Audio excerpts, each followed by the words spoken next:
Zaman sekarang PC gaming cuma segini guys. Yakin masih mau rakit PC?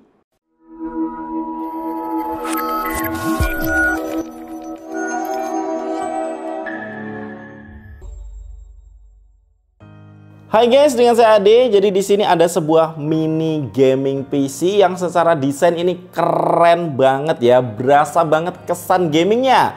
Ini Cyberpunk series produk ya. Jadi untuk desainnya ini pertama kali lihat saya langsung tertarik.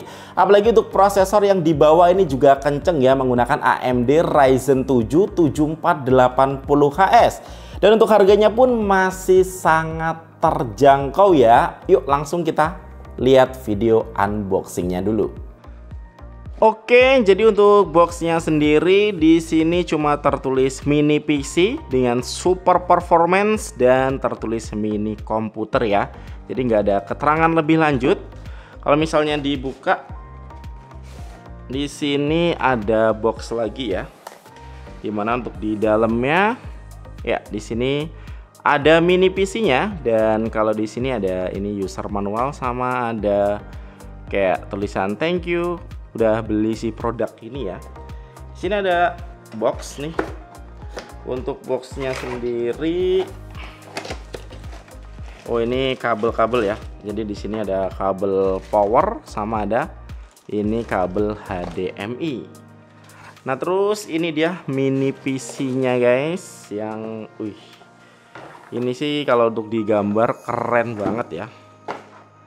Jadi bentuknya kecil, ya. Ini dia guys. Jadi PC gaming sekarang ukurannya cuman segini ya. Ini keren nih, tertulis Cyberpunk Super Performance. Terus di sini untuk kipasnya juga gede ya. Jadi full ini isinya kipas semua. Ini di sini tertulis Cyberpunk series product.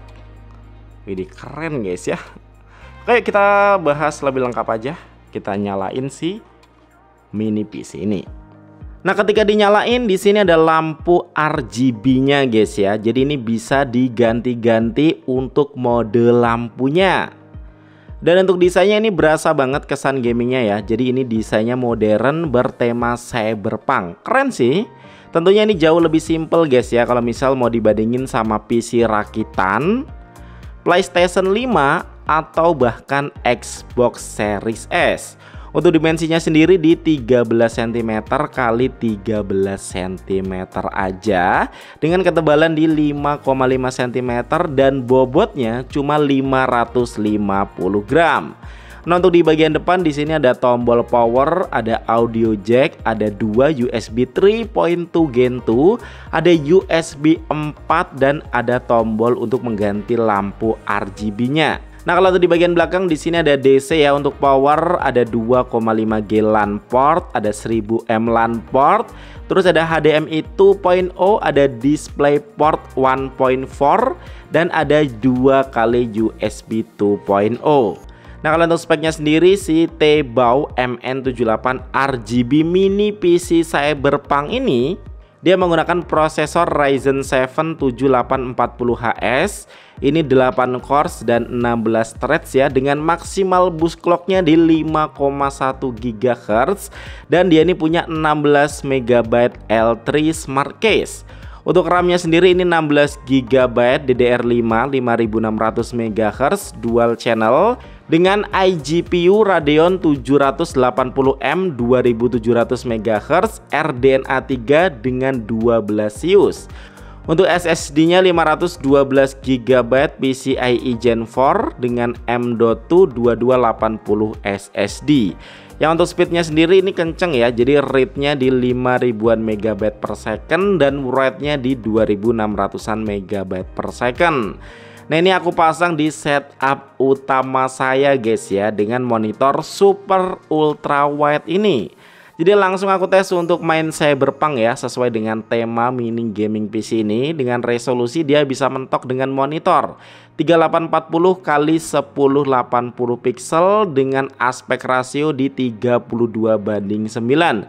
Ini mantep banget guys ya. Salah satu kelebihan PC gaming dibanding konsol ya ini guys ya. Jadi bisa main dengan monitor ultra wide. Nah, di sini aku set di preset low dan FPS-nya selalu dapat di 30-an FPS. Ya masih aman lah ya untuk main Cyberpunk. Jadi nggak salah nih dia ngebawa desain Cyberpunk. Nah, sebelum lanjut ke game lain, di sini aku ada tes ya Geekbench, di mana single score-nya ini dapat di 2440 poin dan multicore-nya di 11.700-an poin. Ya ini skor yang tinggi buat kelas mini PC. Untuk tes Cinebench R23, multicore-nya dapat di 15.700-an points dan single core-nya di 1.700-an points. Untuk GPU benchmark di sini aku tes 3D Mark Firestrike, dia dapat skor di 6.993. Nah, untuk tes gaming selanjutnya di sini aku cobain Genshin Impact ya. Untuk resolusinya nih bisa mentok dengan monitor di 3840 x 1080 pixel dengan aspek rasio 32:9. Ini untuk grafisnya aku set medium dan FPS-nya ini bisa selalu di atas 50-an FPS. Nah, lanjut di sini kita main Forza Horizon 5 ya. Ini game eksklusifnya Xbox ya.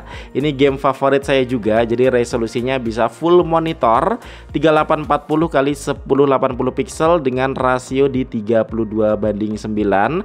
Aku set grafisnya di low, ini dapat FPS rata-rata masih di atas 45-an FPS. Dan kalau ini Spider-Man Miles Morales ya, yang ini game eksklusifnya PlayStation guys. Ini aku set di grafis low, FPS-nya ini dapat di 30-an FPS ya. Jadi masih oke lah ya.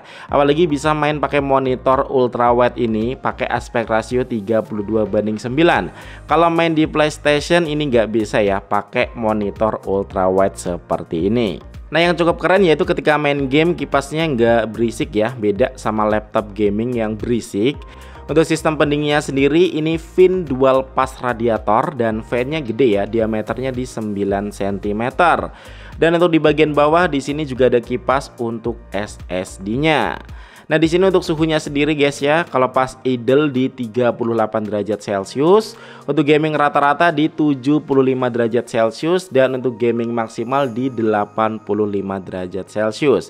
Jadi aman banget untuk sistem pendinginnya. Untuk konsumsi dayanya ini kalau pas idle di 10 watt aja. Kalau untuk gaming rata-rata di 80 watt dan untuk gaming maksimal di 95 watt. So aku bilang ini irit banget dayanya. Dan ya ini tetaplah sebuah PC ya. Jadi tentunya nggak cuma bisa untuk gaming, tapi bisa juga dipakai untuk kerja. Jadi ini aku coba tes untuk editing video 4K di Adobe Premiere ya. Untuk previewnya, editingnya ini lancar banget. Dan untuk proses renderingnya video 4K YouTube 10 menit ini selesai dalam waktu 20 menit. Jadi lumayan oke juga untuk editing video. Nah, untuk kesimpulannya, zaman sekarang sebuah gaming PC itu nggak harus punya ukuran yang besar ya. Bahkan sesimpel ini aja, dia ini punya performa yang oke. Dan kalau pengen lebih buas lagi, kita bisa pakai USB 4-nya untuk disambungin ke GPU eksternal. Nah, ini juga bisa ya kalau misal pengen dikoneksikan ke TV kayak main di konsol gitu. Karena untuk koneksinya juga lengkap, dia udah punya Wi-Fi 6 dan Bluetooth 5.2. Jadi ini bisa juga connect ke gamepad. Atau misalnya mau di setup untuk kerja dengan triple monitor juga bisa ya, sampai resolusi 8K. Nah, ini sebenarnya upgradable ya untuk RAM dan juga SSD-nya. Tapi kalau kalian males bongkar-bongkar, beli aja varian yang di atasnya, yang RAM-nya 32 GB dengan SSD 1 TB. Nah, kalau untuk harganya sendiri guys, yang kita bahas ini di 9 jutaan, yang aku bilang ini worth it ya. Nah, kalau menurut kalian gimana guys? Tertarik nggak dengan mini gaming PC yang satu ini, atau mending rakit PC aja? Coba kasih komen di bawah. Oke, sekian dari CAD. Thank you buat kalian yang udah nonton video ini sampai habis, dan kita ketemu lagi di video selanjutnya. Yuk.